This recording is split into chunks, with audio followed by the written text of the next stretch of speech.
자, 안녕하십니까. 교재 17페이지에 36번 사모집합투자기구. 자, 공모펀드와 사모펀드. 공모펀드다라고 하는 것은 이제 이 펀드에서 집합 투자 증권을 발행을 해서 그것을 이제 판매를 하죠. 판매를 하는데 그 투자자들이 모집을 일반 대중을 상대로 판매를 한다. 공모는 일반 대중을 상대로 판매를 하는 겁니다. 일반 대중을 상대로 판매를 하는 것이다.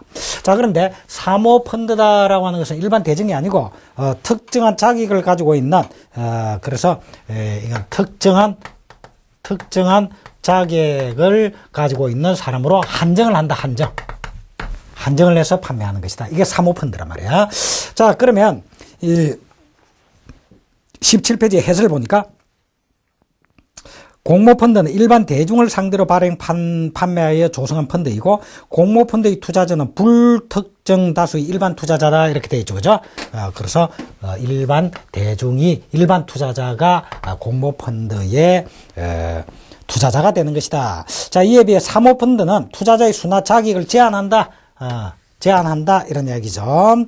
자, 그러면 이런 사모펀드와 공모펀드 두 가지를 비교하면은 투자자를 보호해야 될 필요성은 어느 쪽이 더 크겠어요? 당연히 공모펀드가 더 크겠지. 공모펀드는 일반 대중인 일반 투자자들이 투자자가 되는 것이고, 사모펀드는 특정한 요건이나 자격을 갖추고 있는 제한된 사람들이란 말이죠. 그러면 투자자를 보호다라고 하면은 이런 불특정 다수 있는 일반 투자자인 일반 대중들을 보다 더 철저하게 보호를 해야 되고, 사모펀드의 경우는 나름대로 자기들끼리 특수한 관계에 있는 사람들이 대상이 되기 때문에 그렇게 그 투자자 자체의 보호를 법으로서 강제하고 규제하고 할 필요성은 많이 줄어든다. 이런 얘기지. 그래서 공모펀드의 경우에 투자자를 보호해줘야 될 필요성이 훨씬 크다. 이렇게 이제 볼 수가 있겠죠. 그죠?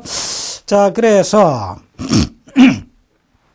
사모펀드는 투자자 보호의 필요성이 공모펀드에 비해 상대적으로 적기 때문에 펀드 운용의 자율성을 최대한 보장하고, 공시 의무를 면제하는 등 공모펀드에 비해서 법적 규제를 완화해주고 있다. 그래서 사모펀드의 경우에는 공모펀드에 비해서 사모펀드는 투자자 보호의 필요성이 그만큼 더 사모펀드가 적기 때문에 여러 가지의 법적 규제를 완화해주고 있다. 그래서 그 법적 규제를 완화하고 있는 구체적인 예를 든다라고 한다면 펀드 운영에 있어서의 자율성을 보장해 준다라든지, 그 다음에 공시 의무 같은 것을 일정한 경우 면제를 해준다라든지 이런 것들로 해서 법적 규제를 완화해주고 있다. 이렇게 볼 수가 있습니다.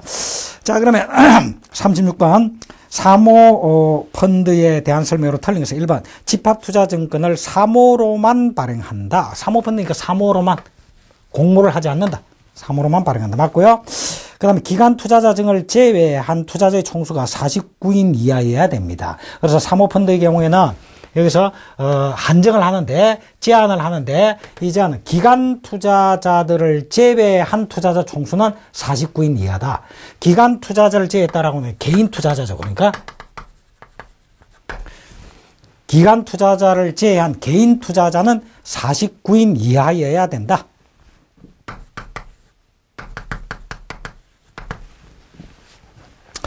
그 다음에 3번에 투자자 보호의 필요성이 공모펀드에 비해서 상대적으로 작습니다. 그죠? 그래서 투자자 보호의 필요성은 공모펀드의 경우가 훨씬 더 크다.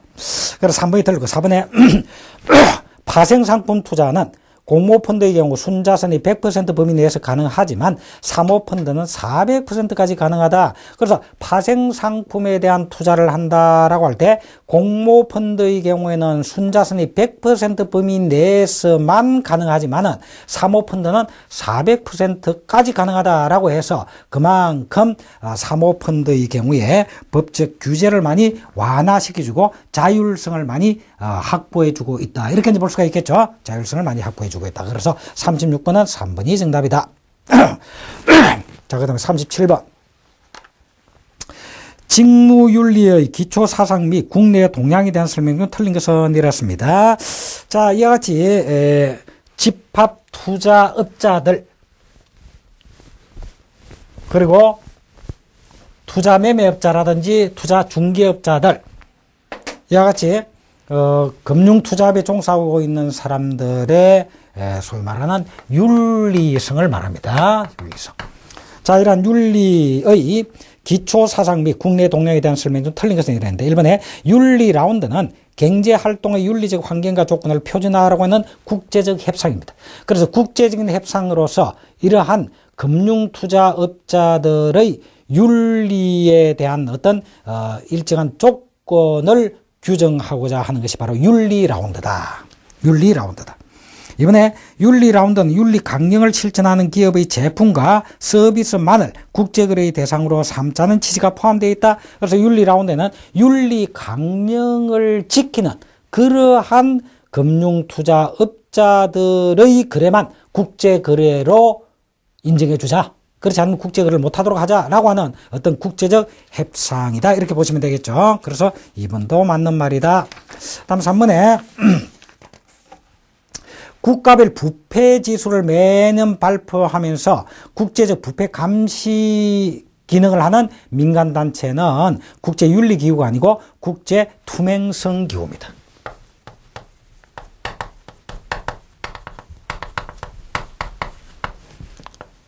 국제투명성기구는 국가별로 부패 지수를 매년 발표합니다.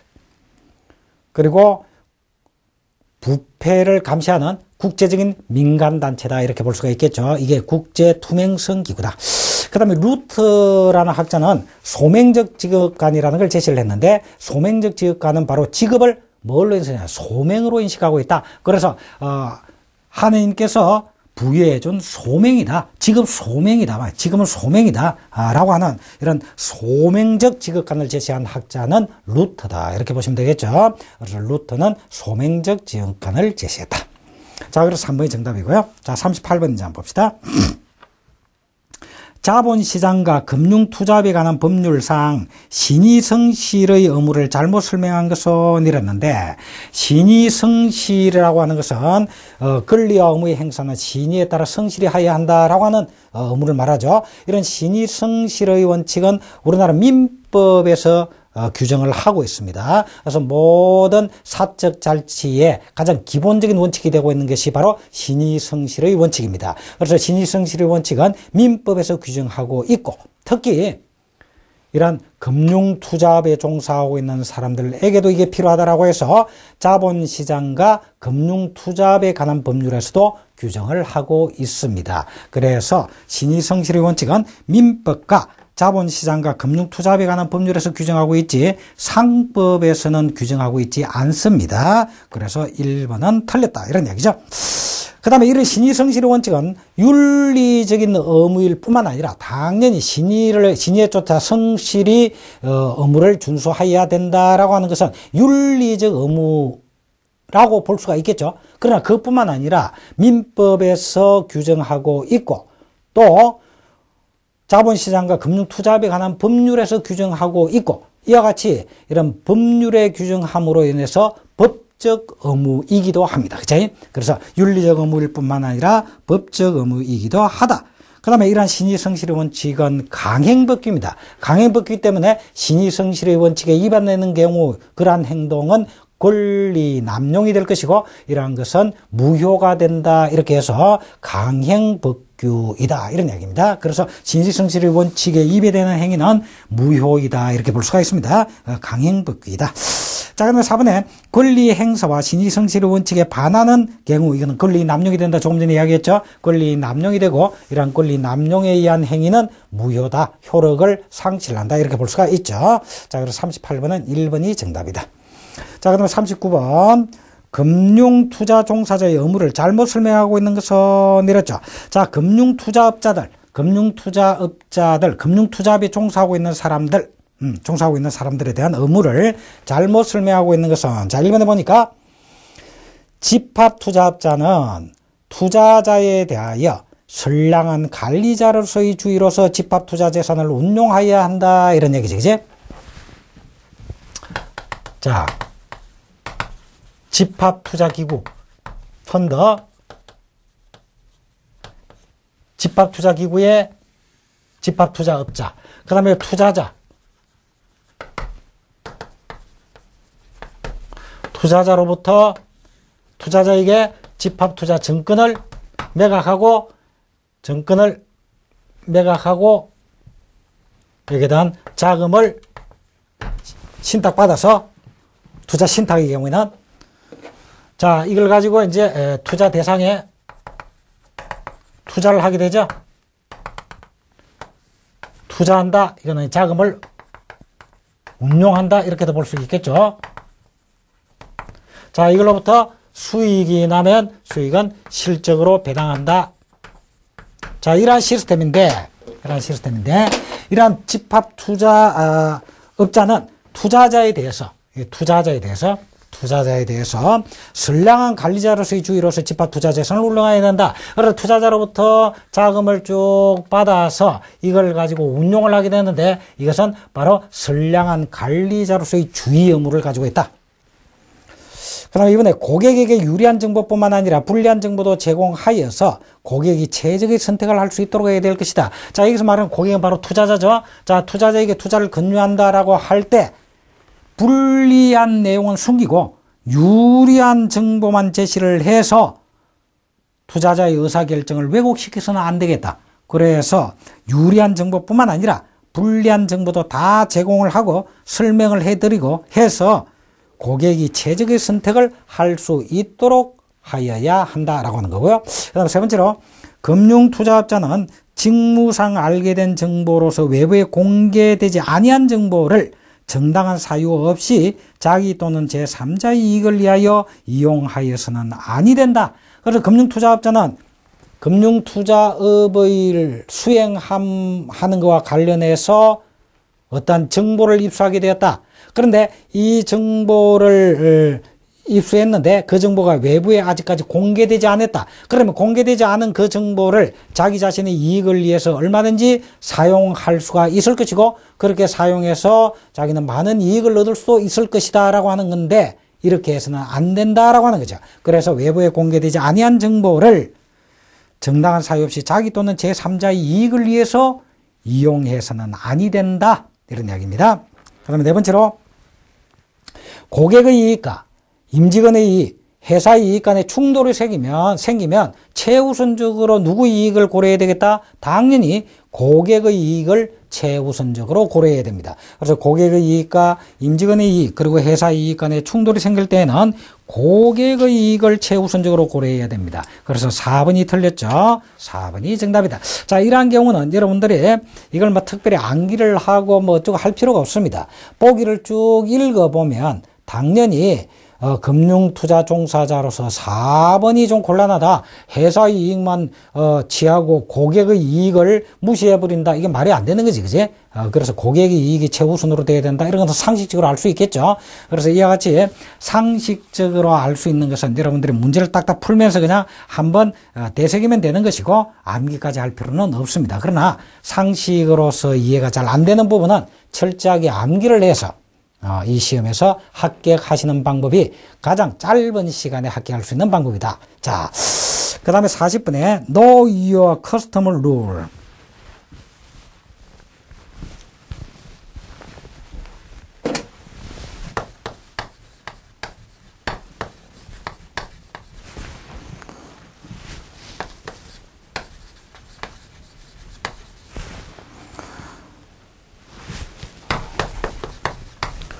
자, 너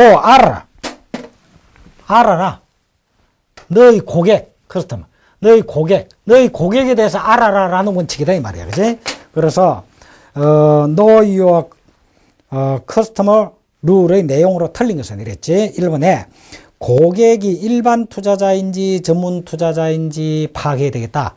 그래서 일반 투자자의 경우에는 훨씬 더 투자 건조를 할 때 설명을 해줘야 될 것이 많고 적합성의 원칙과 적정성의 원칙에 맞는가 안 맞는가를 설명해 줄 필요가 있는 것이고, 이제 그러나 전문 투자자의 경우에는 그런 것들을 생략할 수도 있기 때문에 일단 고객에 대해서 알아야 되겠다. 이 고객이 일반 투자자인가 전문 투자자인가 파악을 해야 되겠다라고 하는 겁니다. 이것은 여기에 포함이 되고, 그럼 두 번째로 일반 투자자에게 투자 건조를 하기 전에 투자자의 투자 목적이 무엇인가, 재산 사항은 어느 정도 되는가, 투자 경험은 얼마쯤 되는가라는 걸 파악하고 그리고 이 투자 대상이 적정한가 적정하지 않는가도 판단해야 된다, 이런 이야기죠. 그래서 2번도 맞는 말이고, 3번에 일반 투자자로부터 서명, 날인, 전자우편 등의 방법으로 파악된 내용을 확인해야 됩니다. 그래서 이렇게 파악된 것이 믿을만한가, 실제로 맞는가라는 걸 확인을 해야 돼. 그 확인은 바로 일반 투자자 본인으로부터 확인을 해야 되고, 그래서 일반 투자자로부터 서명을 받는다, 날인을 받는다, 또는 전자우편 등의 방법으로 확인을 해야 됩니다.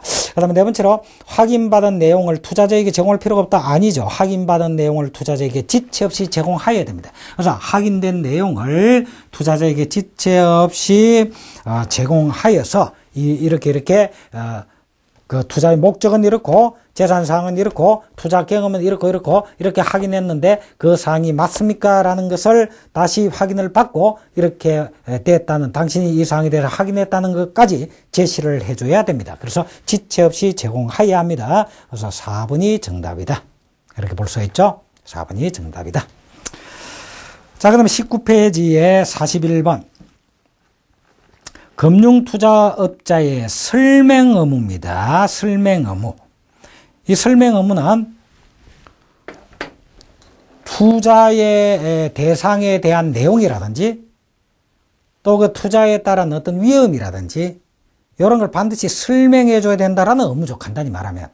그런데 일반 투자자냐 전문 투자자냐에 따라서 전문 투자자에 대해서는 반드시 설명을 해줘야 된다는 의무는 없습니다. 그러나 일반 투자자에 대해서는 설명을 해줘야 되겠죠. 자, 그러면 금융투자업자의 설명 의무에 대한 설명에 다 틀린 것을 냈는데 밑에 해설부터 먼저 봅시다. 자본시장과 금융투자에 관한 법률상 설명 의무는 일반 투자자에 대해서만 적용하고 전문 투자자에게는 적용하지 않는다 돼 있죠. 그 밑줄 그어 놓으시고. 그래서 일반 투자자에 대해서만 적용을 하는 의무다. 자, 1번에 보니까 금융투자 상품의 내용, 그리고 그 금융투자 상품에 대해서 투자를 하는 데 따라서 발생할 수 있는 위험, 투자에 따른 위험이다라고 하는 걸 간단히 이야기하면 그 투자로부터 객관적으로 얻으리라고 예상되는 수익이 실현되지 못할 가능성, 이걸 위험이라고 합니다. 그래서 투자에 따른 위험, 그 밖에 대통령령으로 정하는 사항을 투자자가 이해할 수 있도록 설명해야 한다라는 게 설명 의무입니다. 두 번째로, 투자자의 합리적인 투자 판단 또는 해당 금융투자 상품의 가치에 중대한 영향을 미칠 수 있는 사항, 이런 것들에 대해서는 빠짐없이 설명해 줘야 되고 거짓으로 설명해도 안 됩니다. 그래서 거짓으로 설명하거나 중요한 사항을 누락해서는 안 된다라고 하는 겁니다. 그 다음에 세 번째로, 자본시장과 금융투자에 관한 법률상 설명 의무는 일반 투자자에게만 적용합니다. 그래서 3번이 틀렸죠? 3번이 정답이고요. 그럼 4번에 설명 의무 위반으로 인해서 설명 의무에서 중요 사항을 빠뜨렸다라든지 거짓으로 설명했다라든지 또는 아예 설명 의무를 이행하지 못했다든지 이런 등등으로 인해서 손해가 발생하게 되면 그런 손해 추정액은 금융투자 상품의 취득으로 인하여 투자자가 지급하였거나 지급하여야 할 금전에서 그 금융상품의 처분, 그 밖의 방법으로 투자자가 해수하였거나 해소할 수 있는 금전의 총액을 차감한 것이다. 그러니까 손해 추정액은 설명 의무를 위반해 가지고 어느 정도의 손해가 발생할 수 있는가라는 손해 추정액은 당연히 그 금융상품을 잘못 알고 투자했기 때문에 처분해야 되겠다. 그러면 처분을 한다, 어쩐다 해서 자기가 투자한 금액을 회수할 수 있는 금액에서 실제로 취득과 관련해서 지급했거나 앞으로 지급해야 될 금액을 빼고 남은 것. 이것이 손실이죠. 그죠? 그러니까 지금까지 지급했다 100만 원, 앞으로 지급에 남아있는 게 20만 원이다? 그럼 합치면 120만 원은 나가게 되는 것이고, 자, 이걸 처분을 한다, 회수를 한다. 그래서 회수가 110만 원밖에 회수가 안 된다라고 예상이 된다라고 한다면, 여기에서 요걸 뺀 거, 여기에서 요걸 빼주니까 마이너스 10만 원이 되죠. 이 마이너스 10만 원이 바로 손실 추정액이다. 이렇게 볼 수가 있겠죠. 그죠? 그래서 이때는 10만 원이 손실 추정액이다. 마이너스는 손실이란 말이고, 그죠? 자, 그래서 이 말은 맞는 말이고, 41번은 3번이 정답이다. 이렇게 볼 수가 있습니다. 자, 그 다음에 42번 한번 봅시다. 적정한 표시 의무. 적정한 표시 의무. 자, 해설부터 먼저 보면요. 고객의 의사결정에 중대한 영향을 미칠 수 있는 정보를 제공할 때는 그 정보의 출처가 어디다라는 출처를 반드시 밝혀줘야 됩니다. 출처가 없으면은 그 믿을 만한 정보가 아니라고 볼 수 있겠죠. 그래서 믿을 만한 확실한 정보를 제공하기 위해서 정보의 출처를 반드시 밝혀야 합니다. 자, 1번 보니까 고객의 의사결정에 중대한 영향을 미칠 수 있는 정보를 제공할 때는 정보의 출처를 밝혀야 합니다. 활용 성과를 밝히는 건 아닙니다. 활용 성과는 관계없이 출처를 밝혀야 됩니다. 1번이 틀리고요. 2번에 투자 성과를 보장하는 듯한 표현을 사용해서는 안 됩니다. 여기 투자하면 20%의 수익이라고 하는 성과가 확실하게 보장됩니다. 이런 식의 표현을 써서는 안 된다, 이런 얘기죠. 안 된다, 이런 얘기죠. 그 다음 3번에 투자 정보를 제시할 때에는 사실과 의견을 명백히 구분하여 제시해야 됩니다. 정보를 제공할 때 팩트, 그 정보의 사실이라고는 팩트의 제공과 거기에 따른 투자를 권유하는 또는 집합투자업자의 자기의 의견이 있을 수가 있겠죠. 그런데 이 팩트와 의견을 구분하지 않고 막 혼용되어서 마치 그 의견이 팩트인 것으로 착각한다든지 이렇게 해서는 안 된다. 사실관계는 이렇지만은 이걸 근거로 해서 볼 때 어떻다 가능성이 있다라고 생각한다. 이렇게 돼야 되겠죠. 그죠? 그래서 사실과 의견을 명백히 구분하여 제시해야 됩니다. 그 다음 네 번째로 중요한 사실에 대해서는 누락되지 않도록 해야 되고 또 거짓으로 설명해서는 안 되고 정확하게 표시를 해야 됩니다. 그죠? 그래서 표시 의무와 관련해서는 그 표시는 적정하게 표시해야 된다는 게 적정한 표시 의무입니다. 그지? 근데 정보 출처를 밝히라, 투자 성과를 보장한다는 듯한 표현을 써서는 곤란하다, 팩트와 의견을 명백히 구분해라, 중요한 것은 누락되지 않도록 해라, 그리고 정확하게 표시해라. 아시겠죠? 상식적인 이야기입니다. 자, 그 다음에 43번 한번 봅시다.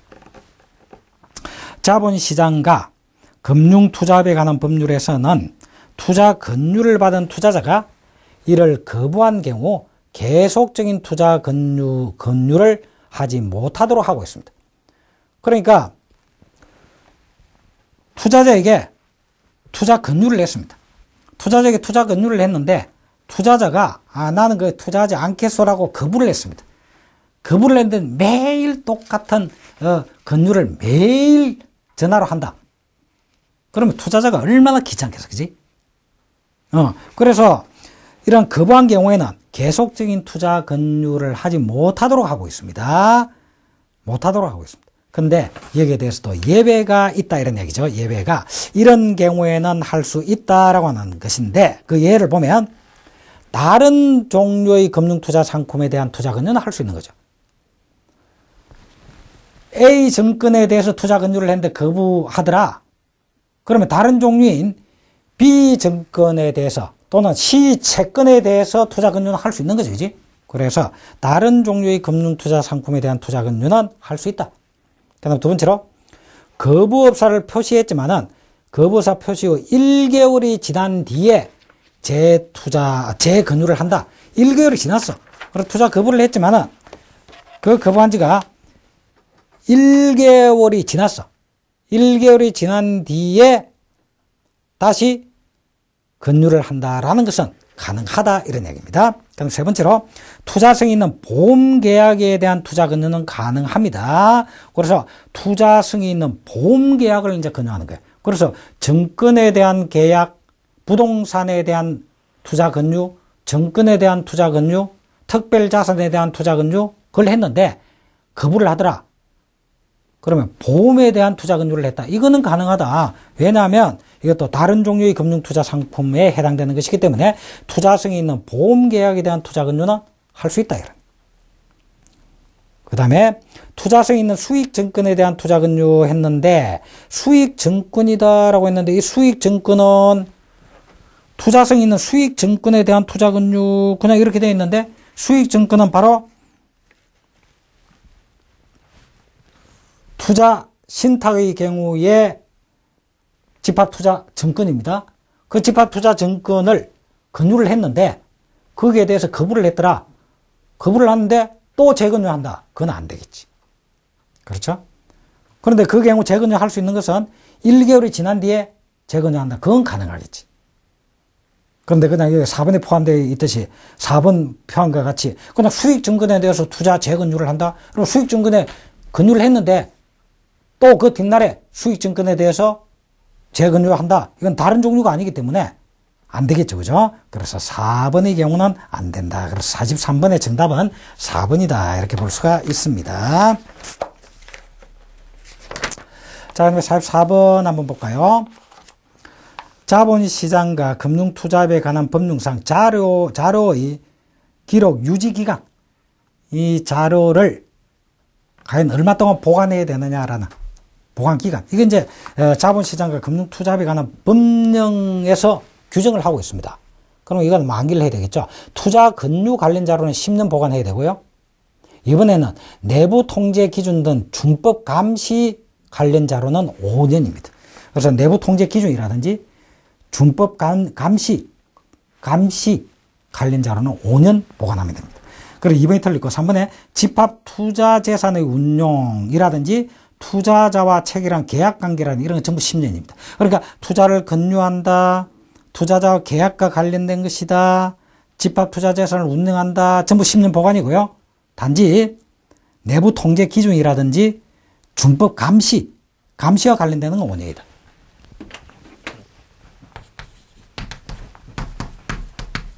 감시는 5년이다.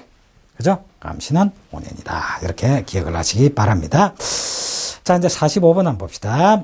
부당한 금품 수수 금지에 대한 설명 중 잘못된 것은 이랬는데요. 부당한 금품 수수 금지에 대한 설명 중 잘못된 것은 자 1번 보니까 금융투자회사가 거래 상대방에게 재산상 이익을 제공하고자 하는 경우 금융위원장에게 보고하여야 한다라고 하는데 이런 재산상 이익을 제공하거나 그 밑에 해설부터 먼저 보죠. 재산상 이익을 제공하거나 제공받고자 하는 경우에는 그 목적, 내용, 경제적 가치 등이 기재된 문서를 금융위원장에게 보고하는 것이 아니라 준법감시인에게 보고해야 합니다. 준법감시인에게 보고해야 됩니다. 준법감시는 반드시 1인 이상이어야 되죠. 그리고 집합투자업자는 반드시 1인 이상의 준법감시인을 두어야 합니다. 그지? 준법감시인을 두어야 되고 이 준법감시인에게 보고해야지 이걸 금융위원회 위원장에게 보고하고 할 일은 아니다. 그래서 금융투자회사가 거래 당사자와의 관계에서 재산상 이익을 제공하거나 또는 제공받거나 할 사안이 있단 말이야. 그렇다고 금융위원회 쫓아가가지고 금융위원장한테 보고를 하고 이래야 되냐. 그럴 필요는 없다. 이럴 경우에는 준법감시인에게 보고하면 된다. 그래서 1번이 틀리고 이번에 금융투자회사가 동일 상대방에게 제공할 수 있는 재산상 이익은 1회당 20만 원을 초과할 수 없고 연간 100만 원을 초과할 수가 없습니다. 그래서 1회당 20만 원을 초과할 수 없고 연간 100만 원을 초과할 수가 없습니다. 그다음 세 번째로 조사 분석 자료의 작성하는 조사 분석 자료의 작성하는 담당자에게 기업 금융 업무와 연동된 성과 보수를 지급하는 행위는 불건전지급 행위로서 금지된다. 이게 무슨 말이냐면, 자, 조사 분석 자료를 작성하는 담당자가 있습니다. 조사 분석 자료를 작성하면 이 조사 분석 자료에 입각해서 그것을 투자자에게 설명 자료로 사용할 겁니다. 그런데 이 자료를 작성한 담당자에게 기업 금융 업무와 연동된 성과 보수를 지급하겠다라고 한다면, 이 담당자의 입장에서 조사 분석 자료를 만든 담당자의 입장에서는 팩트하고는 좀 거리가 먼, 그리고 투자자를 해독시켜서 투자자가 속아서 투자할 수 있도록 하는 어떤 이런 자료를 사실과는 다른 이런 자료를 만들어내려고 할 것이다 이 말이에요. 왜냐하면 그 성과가 좋으면 자기가 성과 보수를 받게 되니까. 그래서 그런 것들은 불건전 영업 행위로서 못하도록 하고 있다. 그 다음에 네 번째로 3만 원 이하의 물품 또는 식사는 재산상 이익으로 보지 않는다. 그래서 재산상 이익을 주는 행위를 하려면 원칙적으로 못하게 되어 있고, 하려면은 준법감시인에게 보고를 해야 되는데 3만 원 이하짜리 물품, 3만 원 이하의 기념품, 물품 이런 것들 또는 식사 이런 것들은 그러한 재산상 이익을 주는 행위다라고 해서 금지하는 그런 행위로 보지 않는다 이런 얘기입니다. 그래서 4번도 맞는 말이다. 그래서 45번의 정답은 1번이 정답이다 이렇게 볼 수가 있겠죠. 자, 45번의 1번이 정답이고요. 이번 시간 여기까지 하겠습니다. 여기까지 하고 다음 시간에 또 연결하도록 하죠. 자, 수고하셨습니다.